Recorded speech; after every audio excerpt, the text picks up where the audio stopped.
Lại cả cái để sao nữa còn nhiều là sụp to.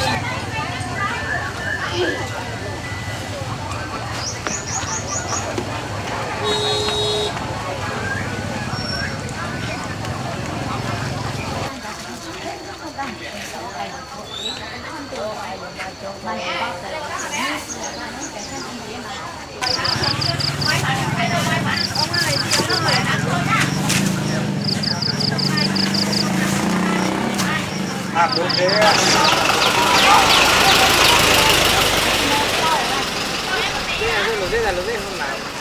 Lo không nào. Lo mà.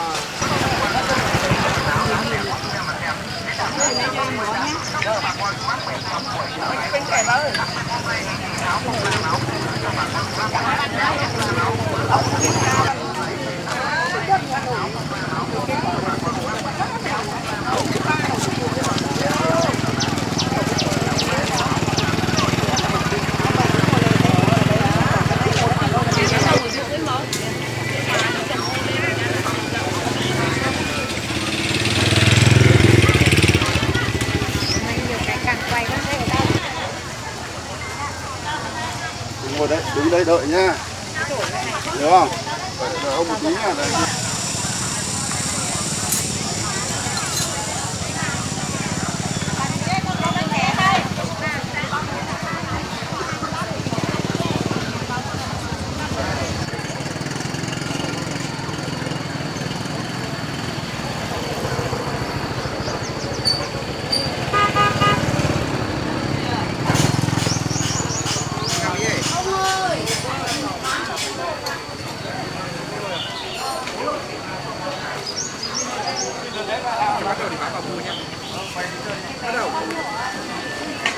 Cái này bao nhiêu?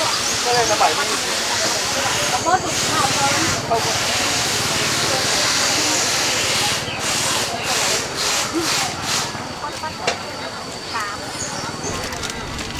Sao đây? Tổng là 101 nhỉ? Rồi, 101.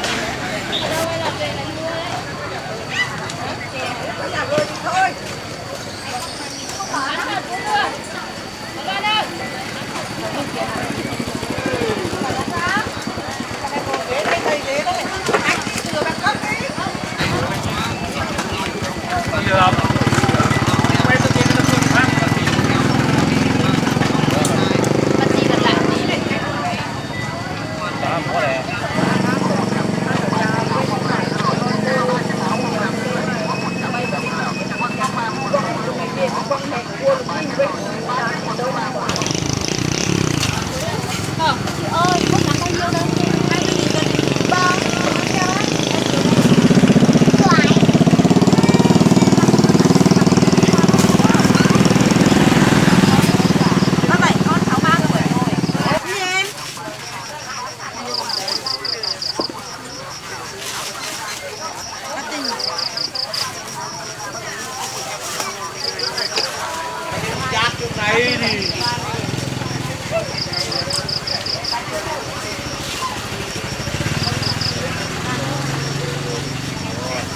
18.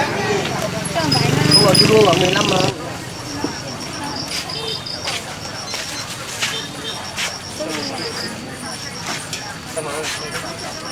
Đi 32. Đi 32. Vài ba.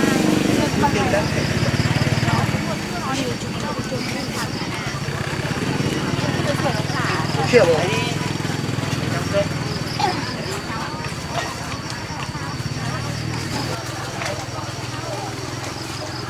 Cái gì vậy? Thằng này nó bảo không bán.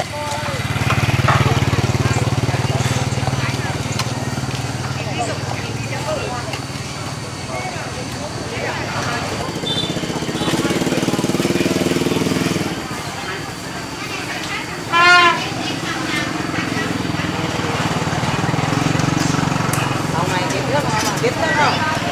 Nó ấy tươi lâu lắm vừa vừa nó bảo tươi tươi lắm.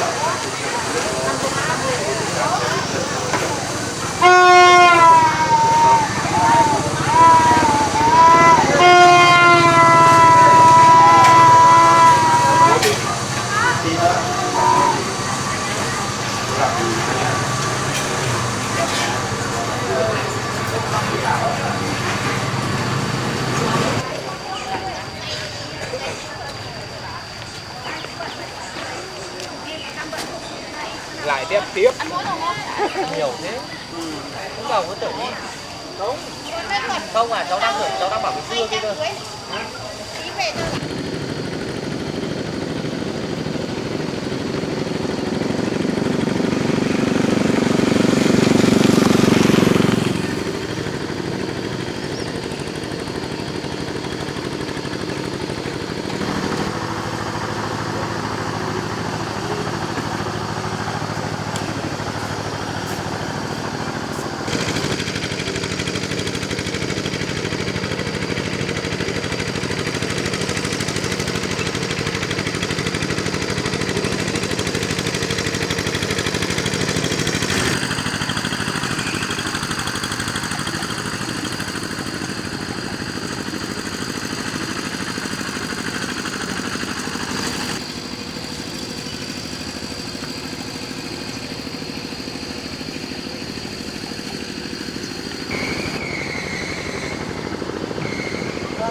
Đào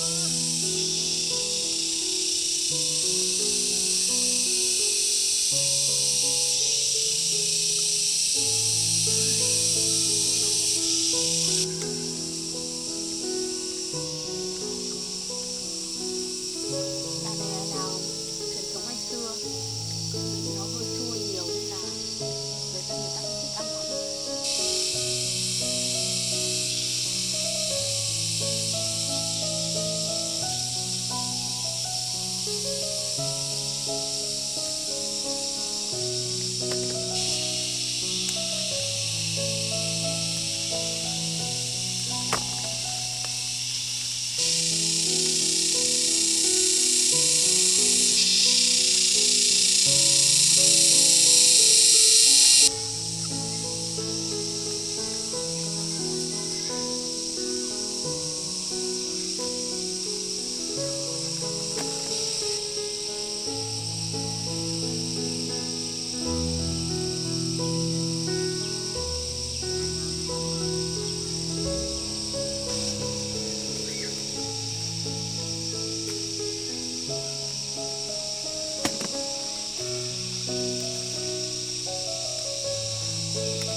ngon mắt quá.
Biết rồi, có cái quà gì ở Cao Bằng thì đem về. Lấy hẳn một còng đây, không kịp việc quay. 120 à? 25 ạ, 125 ạ. Vâng. Anh ngồi bộ à? Ôi, em lấy về nhiều thế em. Em lấy một phần để về làm mứt nữa chị ạ. Thì chị lấy bao nhiêu thì cứ đổ ra. Bây giờ có đấy mình phải nhận lên mình đỡ mệt được. Thế chị ơi, chị lấy bao nhiêu thì cứ biết nhá. Như có những quả thối thì chị đổ ra. Trở về nó là đau cái trẻ. Cứ lấy cái túi nước trẻ mới.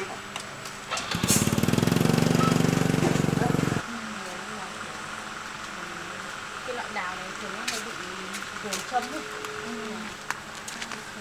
Đâu rồi? Giờ đi ở dưới nhà đi ca. Cả hai đi.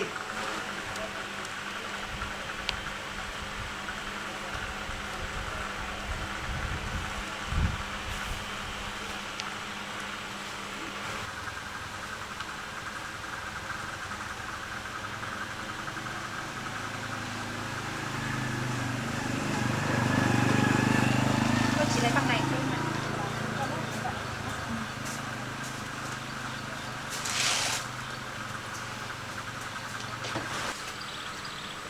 Thế bao nhiêu tiền một cân em?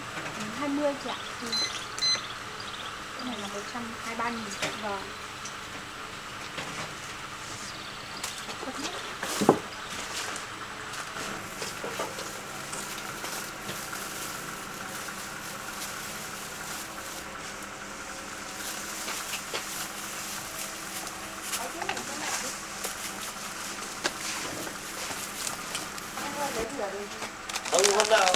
Hôm nào tội đây. Cà rốt à? Mẹ lấy cà rốt à? Ừ. Cái đây giáo rồi cho mình.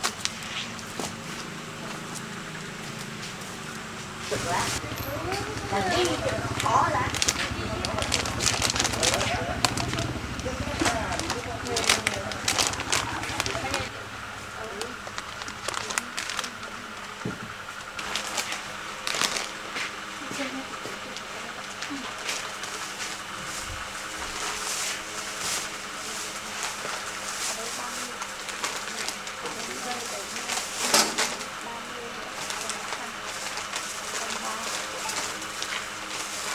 Của em là 105.000 nhé.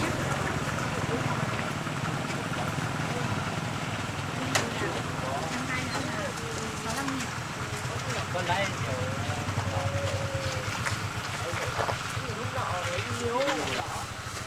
Em còn lại là 65 phải không chị? Ừ.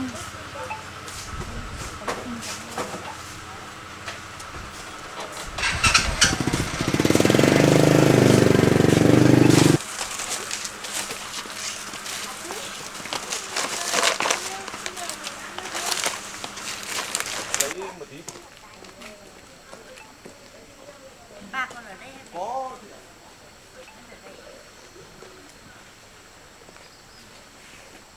Cái nào ok? Cái này à? Cái bên cùng bên chị độ đấy. Cái chào con là nai á, tôi chè chọc gì ra bà.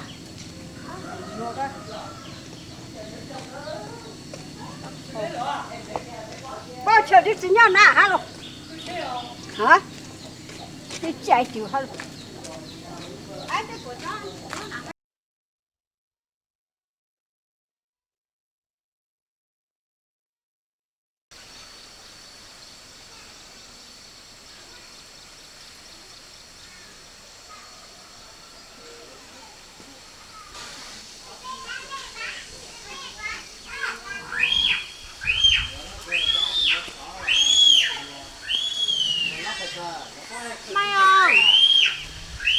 Mai ơi, mình cái nhắc đấy nè.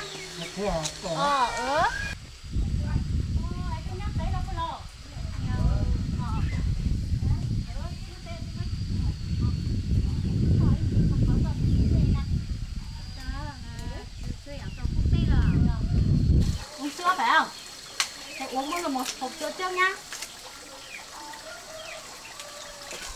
Đây. Đây cầm cái này nữa. Đây kẹo này nữa nhá, thích ăn kẹo này phải không?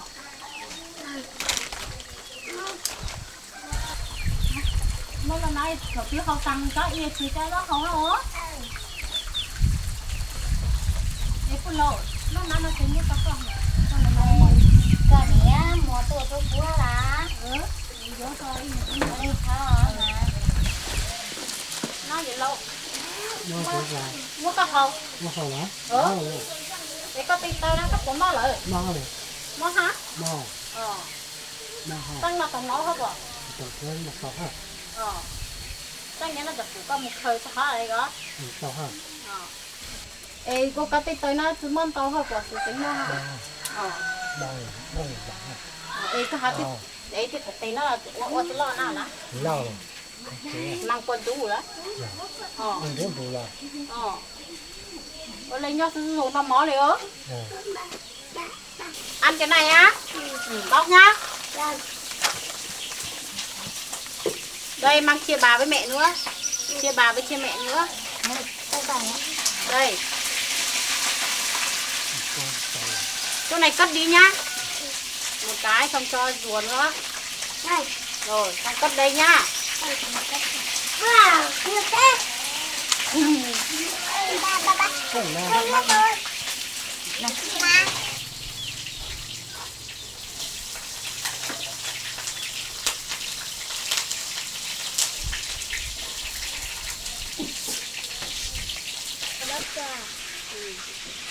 Không bóc được à? Đây nhá. Ngon không? Ăn nhiều vào uống sữa nữa nhá. Không ăn cơm nhiều mới lớn nhá, nhớ chưa? Dép này, không đeo dép. Bọn con này không có dép hả bà? chỉ một khâu chỉ một cả mùa Vô khâu số. giờ cả Ta một cả tôi nói lớn đó tôi cho có tôi ngọc khâu cái à. giờ Mỗi tổ không gì ấy tay. Mỗi là chạy thằng có vô khâu có trâu ha vô có ốc thì nhiều nó tốt. mình bóc bóc Vô khâu tô á, vô khâu ấy tô thì thầu vô thì thành ủng có nãy tô mua tê mà. Sao tôi cho có tê. Hoàn cảnh gia đình rất là khó khăn, nhưng biết trước giường ngủ. Căn nhà rất là nhỏ và hẹp.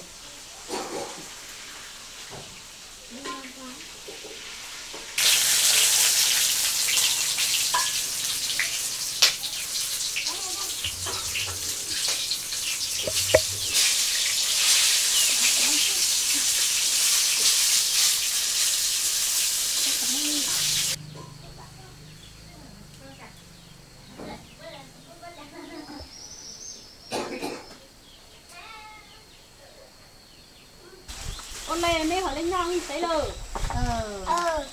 Bye. vậy có cháu có mà Chúng nó là với nhau rồi. má tòa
เ